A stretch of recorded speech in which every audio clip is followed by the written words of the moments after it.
ایک ایک امتی کی جنت کو آپ صلی اللہ علیہ وسلم نے دیکھا۔ آپ یقین جانیے کہ اگر زندگی بھر بھی لگے رہیں تو ہم اس کی تفاصیل اور اس کی ڈیٹیلز بیان کرنے سے قاصر ہیں۔ میں نے قرآن پاک میں پڑھا کہ ایک امتی کی جنت جو اسے ملنی ہے وہ لامحدود ہے، اس کی کوئی حد نہیں ہے، ہم ان کی حدود کا تعین کر ہی نہیں سکتے۔ ایک جنت سے دوسری جنت تک کا فاصلہ 500 سال کی مسافت کا ہے۔ وہ 500 سال کے اگر دنیا کے ہمارے 10,000 سال ہوں تو وہاں کا ایک دن بنتا ہے۔ صحابہ نے عرض کی حضور کیا لوگ پیدل جائیں گے؟ آپ نے فرمایا نہیں، وہ پیدل سفر نہیں ہوں گے، وہ روشنیوں کے سفر ہوں گے، روشنیوں کی رفتار سے لوگ جائیں گے۔ آپ نے فرمایا کہ لوگ براق سے بیٹھ کر ایک جنت سے اپنے دوسرے دوست کی جنت میں جائیں گے، براق پہ بیٹھ کر جائیں۔ تو یہ میں نے اور ایک جنت جو ادنا سے امتی کو ملنی ہے، 1000 سال تک تیز ترین سواری اگر سفر کرتی رہے تو اس کے ایک کونے سے دوسرے کونے تک پہنچ سکتی ہے۔ جس جنت کے بارے میں آپ صلی اللہ علیہ وسلم نے فرمایا کہ اس جنت کی حور ایک نظر دنیا میں دیکھ لے تو مشرق سے لے کر مغرب تک یہ پوری کی پوری کائنات اس سے روشن اور منور ہو جائے۔ اگر اس کا کنگن اس دنیا میں آ جائے، دنیا میں وہ پھینک دے تو اس کے نور سے یہ پوری کائنات جل کر بھسم ہو جائے۔ تو ایک جنت کی حور کا یہ مقام ہے، تو مجھے بتائیے جنت جن کے تلووں کی خیرات ہے ان کا کیا مرتبہ اور مقام ہوگا۔ تو آپ نے جنت کی خوشبوؤں کو سونگھا، اور ان نظاروں میں ایک نظارہ جہنم کا بھی تھا۔ آپ نے فرمایا کہ وہاں پر میں نے کچھ لوگوں کو دیکھا کہ ان کے سر پتھروں سے کچلے جا رہے ہیں۔ پوچھا گیا جبرائیل یہ کون لوگ ہیں؟ انہوں نے عرض کی حضور یہ وہ لوگ ہیں جو اپنے سروں کو بارگاہ خداوندی میں جھکاتے نہیں سکتے، جس نے اپنے سر کو خدا کے سامنے نہیں جھکایا۔ کہتے ہیں کہ جو خدا کے سامنے نہیں جھکاتا اسے کئیوں کے سامنے جھکنا پڑتا ہے۔ جو ایک خدائے برتر وحدہ لا شریک کے سامنے جھک جاتا ہے، ٹکے ٹکے کے لوگوں کے سامنے اسے اپنی گردن جھکانے کی ضرورت نہیں پڑتی، خدا اس کے لیے کافی ہو جاتا ہے۔ جس کے لیے خدا کافی ہو جائے، جو زبان حال سے ایک مرتبہ پکار کر کہے کہ حسبنا اللہ، اے خدا میرے لیے تو کافی ہے، تو اپنے ایمان سے بتائیے مجھے کیا خدا اس کے لیے کافی نہیں ہو جائے گا؟ خدا اس کو کسی کا محتاج نہیں کرے گا۔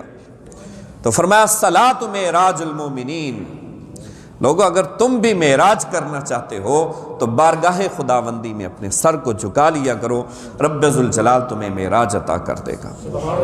اس لیے فرمایا ان تعبد اللہ کأنک تراہ فإن لم تکن تراہ فإنہ یراک، ایسے خدا کی عبادت کیا کرو جیسے تم اس کو دیکھ رہے ہو، ایسے خدا کی عبادت کیا کرو۔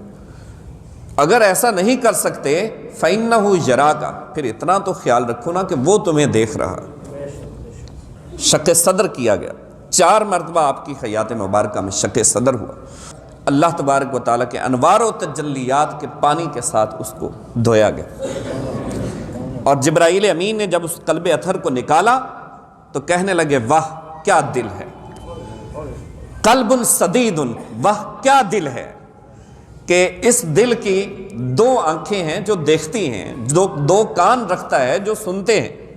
اس لیے آپ صلی اللہ علیہ وسلم فرمایا کرتے تھے کہ میرے صحابیوں اپنے رکوع اور سجود کو مکمل کیا کرو، اچھے سے ادا کیا کرو۔ میں آگے کھڑا ہو کر نماز پڑھا رہا ہوتا ہوں، یہ مت سمجھا کرو کہ مجھے پتہ نہیں چلتا، میں تمہارے رکوع کو بھی دیکھ رہا ہوتا ہوں، تمہارے سجود کو بھی دیکھ رہا ہوتا ہوں۔ یہ وہ دل ہے جو آنکھیں بھی رکھتا ہے، جو کان بھی رکھتا ہے، جو سنتا بھی ہے، جو دیکھتا بھی ہے۔ باقی نبیوں کو بھی براق دیے گئے، لیکن یہ ایسی خوبصورت اور ایسا علی شان براق تھا کہ یہ جنت کے باقی تمام براقوں کا سردار تھا۔ اور جب بارگاہ رسالت مآب میں حاضر ہوا تو آپ صلی اللہ علیہ وسلم اس کی طرف آگے بڑھے تو اس نے رقص کرنا شروع کر دیا، ناچنا شروع کر دیا۔ تو جبرائیل امین نے پھر اس کو کہا کہ ٹھہر جا، تھم جا۔ اس کو خوشی اتنی تھی، اس کو والہانہ انداز تھا کہ یہ کائنات کا سردار جو رب ذوالجلال کی بارگاہ میں آج دلہا بننے والا ہے، وہ نبیوں کا سرتاج آج میرے اوپر سوار ہونے والا ہے، اس کی تو خوشی کی انتہا نہیں رہی، وہ خوشی سے جھومنا شروع ہو گیا اور رقص کرنا شروع ہو گیا۔ پھر جبرائیل امین نے اس کو کہا کہ ٹھہر جا ٹھہر جا، آج جو اللہ کے نبی تجھ پر سوار ہونے والے ہیں، قیامت تک ایسا سوار تجھ پر نہیں ہوگا کوئی بھی۔ وہ پھر سواری ٹھہر گئی، آپ صلی اللہ علیہ وسلم اس پر سوار ہوئے۔ حدیث پاک میں آتا ہے کہ جہاں تک اس کی نظر جاتی تھی وہاں اس کا پہلا قدم ہوتا تھا۔ اب آپ دیکھ لیں کہ میری اور آپ کی نظر کہاں تک جاتی ہے، ذرا کھلے آسمان میں کھڑے ہو کر دیکھیں نا کہ نظر میری اور آپ کی، اگر وہ چوتھے آسمان پر یہ ستارے ہیں، ستارے چوتھے آسمان پر، اور آسمانوں کے فاصلے بھی میں نے آپ کو بتائے، اگر چوتھے آسمان پر ستارے جگمگ جگمگ کرتے ہوئے نظر آتے ہیں اور زمین پر کھڑے ہو کر میری اور آپ کی نظر ان ستاروں کو دیکھ لیتی ہے، تو مجھے بتائیے اس براق کی جس پر آپ صلی اللہ علیہ وسلم سوار ہوئے، اس کی نظر کہاں تک جاتی ہو؟ جہاں تک اس کی نظر جاتی تھی وہاں اس کا پہلا قدم ہوتا تھا۔ اور حدیث مبارکہ میں محدثین نے کہا کہ اس کا پہلا قدم آسمان دنیا پر تھا۔ آپ صلی اللہ علیہ وسلم تشریف فرما ہوئے، پہلا قدم اس کا آسمان دنیا پر تھا۔ اور دوسری روایت میں کہ اس کا پہلا قدم وہ بیت المقدس میں تھا۔ آپ صلی اللہ علیہ وسلم جب راستے سے گزرے تو حضرت موسیٰ علیہ السلام سے ملاقات ہوئی، اور موسیٰ علیہ السلام آپ اپنی قبر انور میں کھڑے نماز پڑھ رہے تھے۔ یصلی کا لفظ ہے، فہو یصلی، یصلی کے دو معنی ہیں، ایک معنی تو یہ ہے کہ وہ نماز ادا کر رہے تھے، اور ایک معنی یہ ہے کہ وہ آپ صلی اللہ علیہ وسلم کو خوش آمدید کہنے کے لیے کھڑے ہو کر اپنی قبر انور میں آپ پر درود و سلام کا نذرانہ پیش کر رہے تھے۔ وہاں سے آپ صلی اللہ علیہ وسلم پھر امت کے لیے کیا لے کر آئے؟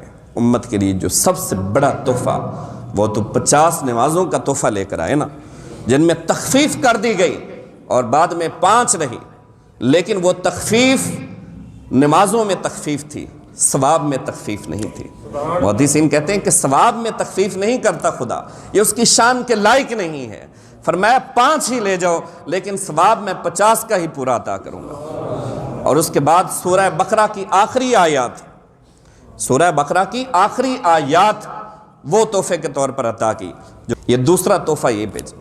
اور تیسرا تحفہ آپ صلی اللہ علیہ وسلم نے فرمایا کہ شرک کے سوا اللہ نے میری امت کے تمام کبیرہ گناہوں کے لیے معافی کا پروانہ عطا کر دیا۔ خدا نے ما زاغل بصر وما طغی یہ جو فرمایا ہے تو یہ اس لیے فرمایا ہے کہ شب معراج آپ صلی اللہ علیہ وسلم نے ٹکٹکی باندھ کر اپنے رب ذوالجلال کو دیکھا۔ جب خدا کو ٹکٹکی باندھ کر دیکھا تو کسی میں یہ ہمت نہ ہوتی کہ وہ آپ صلی اللہ علیہ وسلم کو دیکھ سکتا زمین پہ۔ وجہ یہ تھی کہ رب ذوالجلال نے آپ کی بشریت پر 70,000 پردے آپ صلی اللہ علیہ وسلم کی بشریت کے چڑھا دیے تھے، تاکہ آپ لوگوں میں جائیں اور کسی کو کوئی پریشانی ہی نہ، ایک جھلک اللہ تبارک و تعالیٰ کے دیدار کی دیکھیں اور آپ کے چہرے کی طرف کوئی نہ دیکھ سکے۔ اور آپ کی زوجہ محترمہ صفورہ جو ٹوٹ کر چاہتی تھی آپ کو، بہت پیار کرتی تھی، بہت پیار کرتی تھی، اور قرآن پاک میں بھی ان کی محبتوں کا ذکر ہے، یہ قرآن کی جمالیات ہیں ان کی محبتوں کا، کہ وہ کس طرح چہلیں بھرتی ہوئی حضرت موسیٰ علیہ السلام کا استقبال کرتی ہیں، چہلیں بھرتی، ہنستی مسکراتی ہوئی آگے بڑھتی ہیں، اور موسیٰ علیہ السلام کا دیدار کرنا چاہتی ہیں۔ کہا کہ نہیں تم دیکھ پاؤ گی، تو انہوں نے کہا کہ ایک آنکھ بند کر کے دیکھ لیتی ہوں۔ جب ایک آنکھ بند کر کے دیکھا تو آنکھ کی بینائی ختم ہو گئی، پھر دوسری آنکھ سے دیکھا تو اس کی بھی بینائی ختم ہو گئی۔ سخیوں سہیلیوں نے تانے دیے، انہوں نے کہا ایسی کیا پریشانی ہو گئی تھی، چند دن صبر کر لیتی، آخر محبت کی بھی کوئی حد ہوتی ہے، محبت کے بھی کوئی پیمانے ہوتے ہیں، تھوڑا سا صبر کر لیتی، برداشت کر لیتی۔ دیکھا اب دونوں آنکھوں سے اندھی ہو گئی، آنکھوں کی بینائی ختم کروا کے بیٹھی ہو، اب خوش ہو؟ انہوں نے تانا دی۔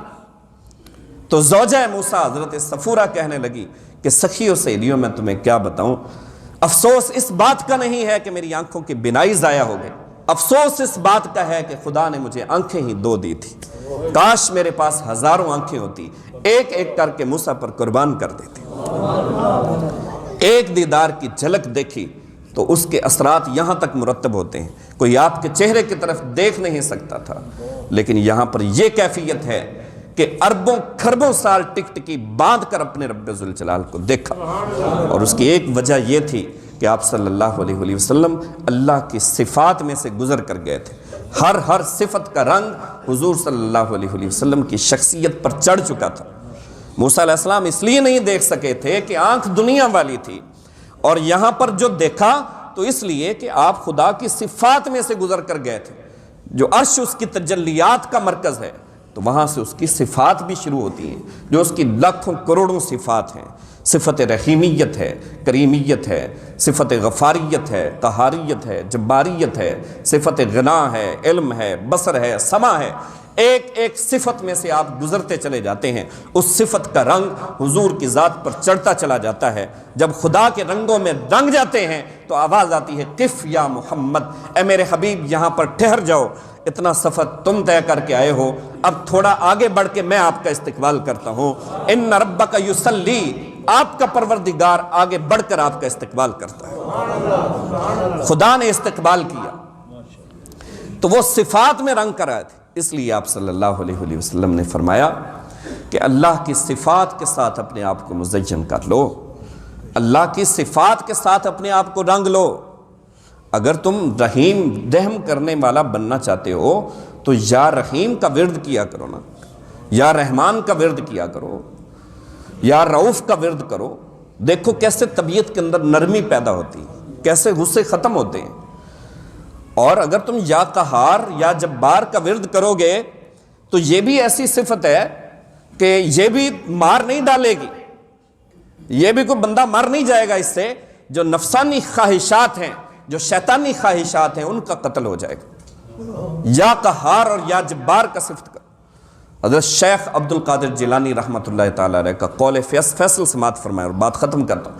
آپ فرماتے ہیں سورہ حشر کی جو شخص آخری آیات 2 پڑھتا ہے وہ رب ذوالجلال کے قریب ہو جاتا ہے۔ اور ان آیات کی خوبی یہ ہے کہ ان آیات کے اندر تقریباً اللہ تبارک و تعالیٰ کے 21 نام، صفاتی نام وہاں پر درج ہیں۔ تو جیسے جیسے بندہ ان ناموں کو پڑھتا چلا جاتا ہے، وہ صفات انسان کے اپنے اندر ڈیولپ ہوتی چلی جاتی ہیں۔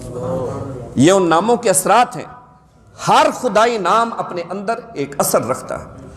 آپ اس کو پڑھیں گے تو اس کے اثرات انسان کی طبیعت پر مرتب ہوتے ہیں۔ کوئی بیمار ہے یا شافی کا ورد کرے، کسی کو علم و حکمت چاہیے یا علیم کا ورد کرے، خالق کائنات اس کا سینہ علم و معرف سے بھر دے گا۔